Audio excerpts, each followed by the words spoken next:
Well, President Cyril Ramaphosa is today expected to officiate the Repatriation and Restitution homecoming ceremony for the remains of South African freedom fighters who lost their lives in Zambia and Zimbabwe during the apartheid era. The ceremony is being held at the Freedom Park Heritage Site and Museum in Tshwane. You'll remember on Wednesday, the South African government received the remains of 42 liberation fighters at Waterkloof Airforce Base in the presence of their families.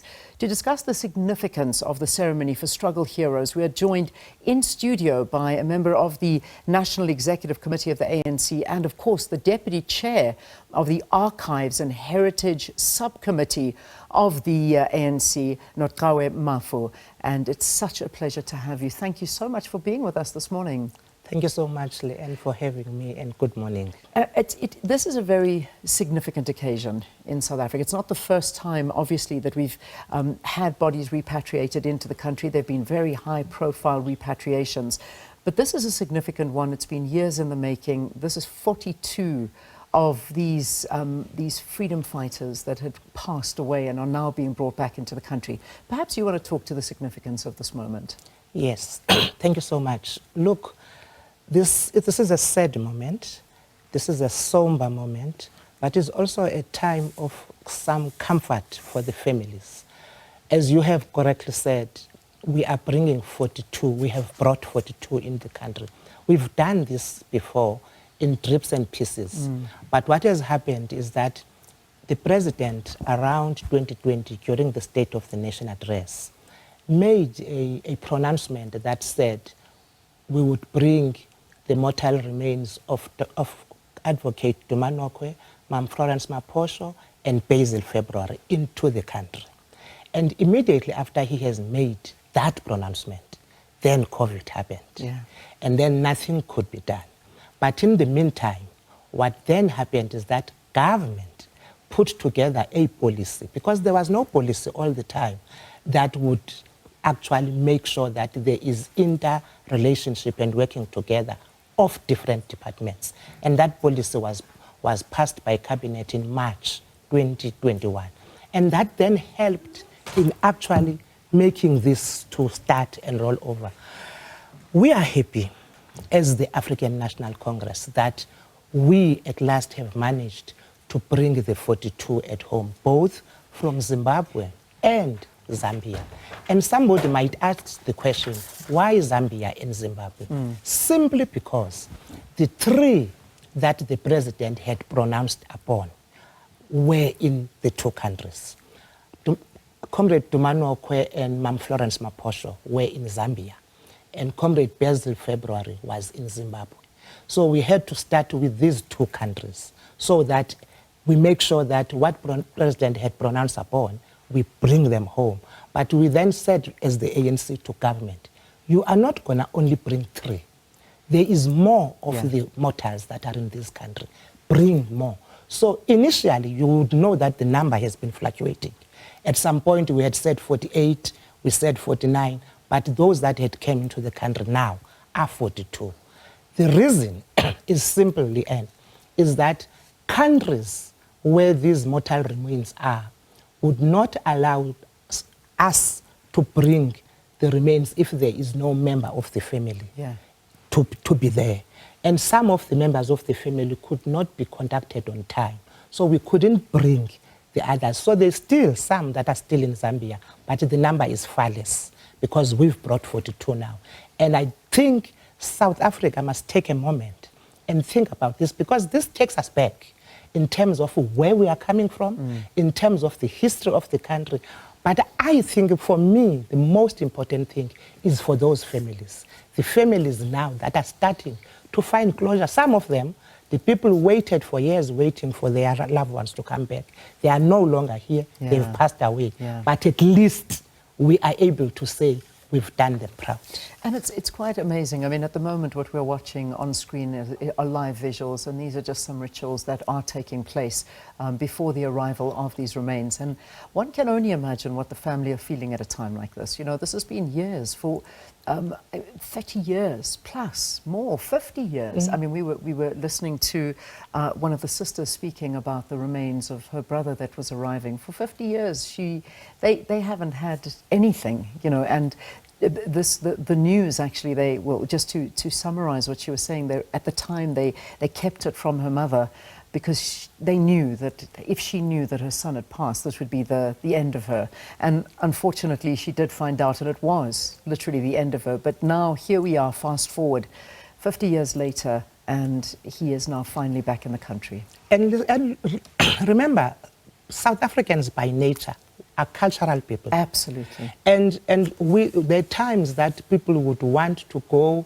put wreaths in the graves, visit their loved ones, talk to them, and make sure that the grandchildren and the children are able to know where their grandparents are. But some of the families didn't have this opportunity.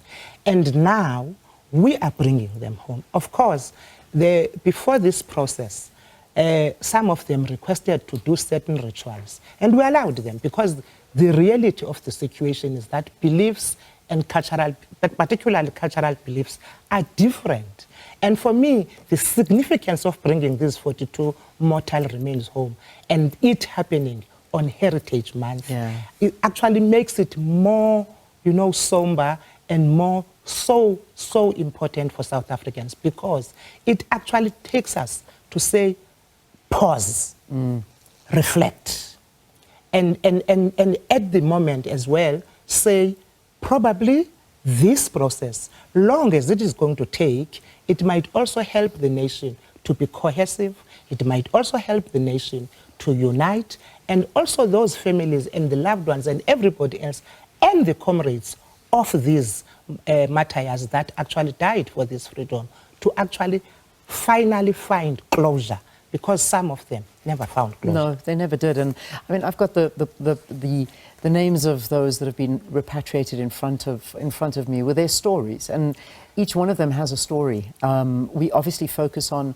the ones that are more well known. I mean, just Todd Matakiza to name one, and we spoke a bit earlier to his daughter. But I mean, there's so many others. There's Vincent Mandla Khumalo. Here's another one. Originally from Johannesburg, born on the 22nd of January 1924, went into exile in the 1960s. He was part of the Lutuli detachment known as Nimrod Zwane, received training in various countries. He was killed in a car accident in Lusaka in 1974, and now he's back home. Imagine. I mean, Stanley Buti Molefe, originally from Soweto, went into exile in the 60s, formed part as well of the Lutuli detachment. He received various training in countries, and he died also 1974 in Zambia, natural causes. And the list goes on, and we will try and go through as many as we possibly can.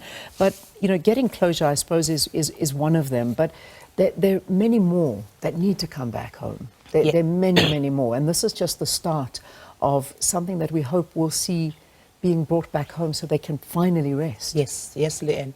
Let me start with what you've just been doing, reading their profiles. That's exactly what we hope to do, that everybody, as the African National Congress that comes back, we are able to do their profiles, because this is an opportunity as well to educate the nation of who these people are. These are not just mortal remains. No, exactly. There is an individual and a story and a name behind them. And we are making sure that every one of them, we are able to make these profiles. Ultimately, at some point, we might make them into a booklet and make sure that it's accessible to everybody. Now, going back to your question, yes, there's about plus minus 1,000 mortal remains that are all over the world, but the majority of them are in the SADC countries, as you would know, because these are the countries that hosted the liberation movements at the time that it was very difficult in the country. So most of our martyrs died in the frontline states, particularly in Mozambique and in Angola. We've got high numbers there. Now, this project, President today will be just launching the project, sort of saying to the nation, this is what the government is going to be doing. And this project now is going to go on for the entire of this term, even beyond. Because remember, there's different situations in different countries. It might take quicker in Zambia, it might take longer in Angola. For instance, remember in Angola, you've got landmines. Indeed, indeed. And when you go there to go and retrieve these mortal remains, it might take a longer time because you must make sure that it is safe for the people that you are taking there to do the exhumations. And therefore, at some areas you have to first clear the landmines and get to there. But as the African National Congress, we are very clear and we are committed that all the mortal remains must come back home. We made this commitment at the 55th National Conference. Because remember what has happened after the cabinet had passed the policy. The conference then had to note that policy. And they said, make sure that you actually do this project with speed.